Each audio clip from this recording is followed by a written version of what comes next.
the young men of Chicago, respectfully, find something better to do. Find something productive to do. I mean, play with your friends, not the National Guard. That's just one war you won't win. I mean, sure, you have AKs and Glocks with switches on them, but our US military has snipers that can strike before your brain can even register to rack the slide. I mean, yes, these gangs have very dangerous individuals, yet the military have even scarier ones with resources. But I will say that crime in Chicago has gotten to a point where the criminals believe that they really have a fighting chance. A fighting chance against a military apparatus that could flatten a town with just the press of a button without boots on the ground. The other boots on the ground. You know what I'm talking about. I heard a content creator praising the fact that Chicago has about 100,000 gangs and that Trump best not send the National Guard because these people ain't playing. I mean, all I can say to those people is that the hill you choose to die on? And how's your aim? So this is how it all began.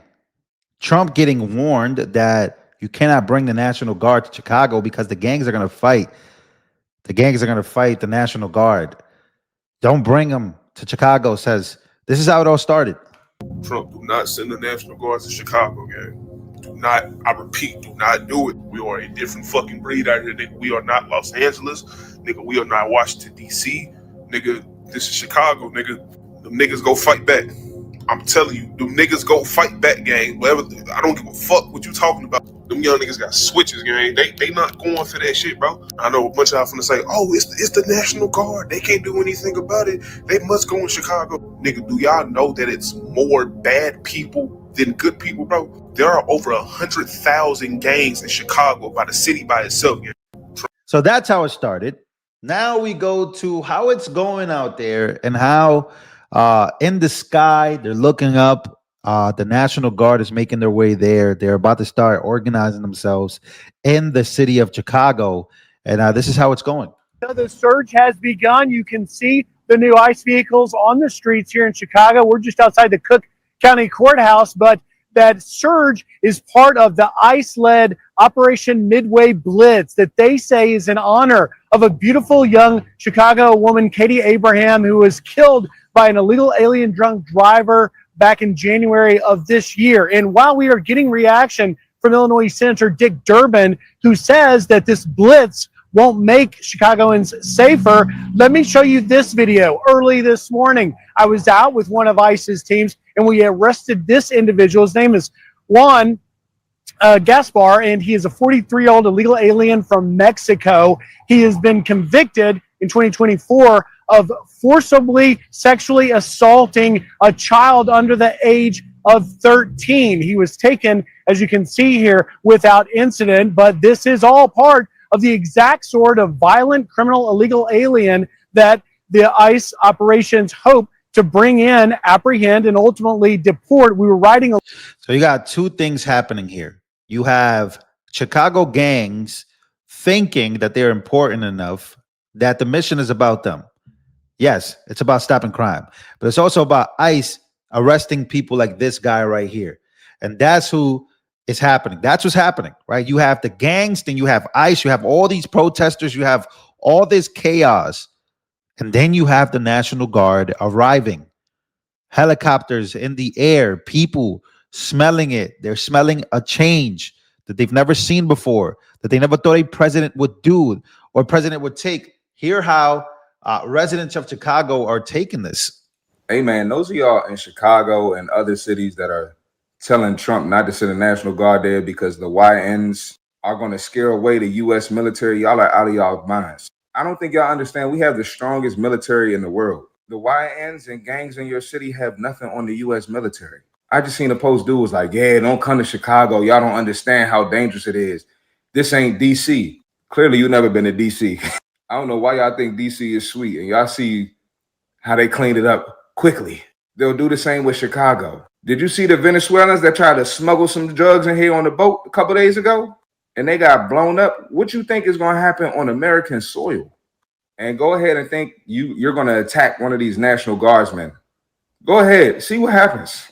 If you survive, that's a big if. You'll never see the light of day again. And keep the threats up. I don't know why y'all think that's going to make Trump be like, oh yeah, the YNs of Chicago said don't show up. So yeah, we're not going to go there. See what happens. I hope this happens. Yeah, so he's not the only one that hopes this happens, by the way. A lot of people are very excited about the fact that they want this. But apparently the mayor, and not only the mayor, but J.B. Pritzker, the governor of Illinois, they don't want this to happen at all. But you hear the excitement from the people. So you have all these different sides. So now the gangs are really nowhere to be found.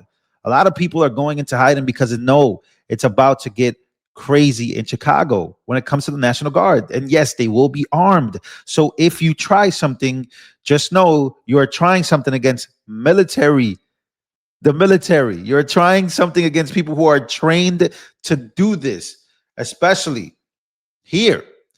They don't want to do this here at all. But here is how they're covering this on MSNBC. What's so wild about this is that I just showed you how people in Chicago are actually cheering on for this to happen because they're scared and they're tired of the violence and they're tired of it. And you clearly see that gangs are saying, don't come here. I'm going to show you guys some more videos of that, of people saying, we got the Glocks on us, we got the switches, don't come here because it's going to get crazy. Those are the people that good people are scared of. But yet, MSNBC is taking it upon to protect those gang members. But this president has also long been obsessed with gangs in Chicago. It was actually a big part of his first run for Trump 1.0 was this idea that he was going to take on all the gangs in Chicago. That, of course, never really came to fruition. But what specifically are you concerned about, and which communities do you think need the most protection in this moment? I think that the president wants to do everything he possibly can to instill the most fear in communities that are most vulnerable. Certainly immigrant communities, certainly Black communities, communities that have been vulnerable for a very long time for many reasons. And so that is why it's so important and you see it here in the protests. There are local people from the community who do deportation. Who are they scared of? Do you this is so wild to me, man. It's so crazy. What do you mean? Those communities are literally infiltrated by the gang members and then by illegal immigration. That's why people voted for Trump that would never have voted for him in the first place. They not only see a gang problem, but they see an illegal immigration problem with gang members from other countries now joining in on the fun of lawlessness. And yet MSNBC takes it upon themselves. But where are these gang members is the real question. Where are these gang members at? Because things are about to get crazy. And I tell you, man. Man, they talking about sending the National Guard to Chicago, man. I'm not gonna lie, this is scary. This is scary. This is scary. This is scary. Send the Marines. Send the Navy. Get chop, bring everything. I want the Army. I want ROTC. I want OOS. I want the tribal chief. Yeet. Yeah, cause Chicago is a hot goddamn mess. I work downtown. I do this every day. I see delinquency. I see violence. I see littering, pollution. I see filth. I see homelessness. I see suffering. Send the whole goddamn fleet. I told you they want this out there. I told you. People are living in alternate realities. They're living in different ones. They're living in different universes. The people on MSNBC are talking about protecting Black and brown communities while you see Black and brown people saying, we need it. We need this. We are broken. This is broken. Everything outside is broken. Illegal immigration, prostitution, everything bad you could think about. We need it. Bring it here now. And yet MSNBC is saying, no, we have to protect these people. Who? You're looking at them. They're talking to you. You're just not listening. That's your problem. They've been talking to you for years. They've been talking to you for decades about these problems that you claim are mental health issues, which may very well be, but you've done nothing about that either. You've done nothing about dealing with this in the most calm way possible, if for lack of a better word. And it's crazy the types of stuff that's happening there. Let me show you another video here. This is how crazy things are in Chicago. In Chicago, everybody got to get down. Everybody got to get down because they shoot. Everybody down. Look, these kids are running. They shooting. We can't have no fun in Chicago, man. No fun, man. This is terrible. I ought to throw a goddamn flag. Because this y'all neighborhood. That is sad, man. That is sad. This is the sad reality. This is the sad reality that does not get talked about. This is a sad reality that a lot of people live in. And this is why a lot of people can't wait for Trump to do this. That's why a lot of people can't wait.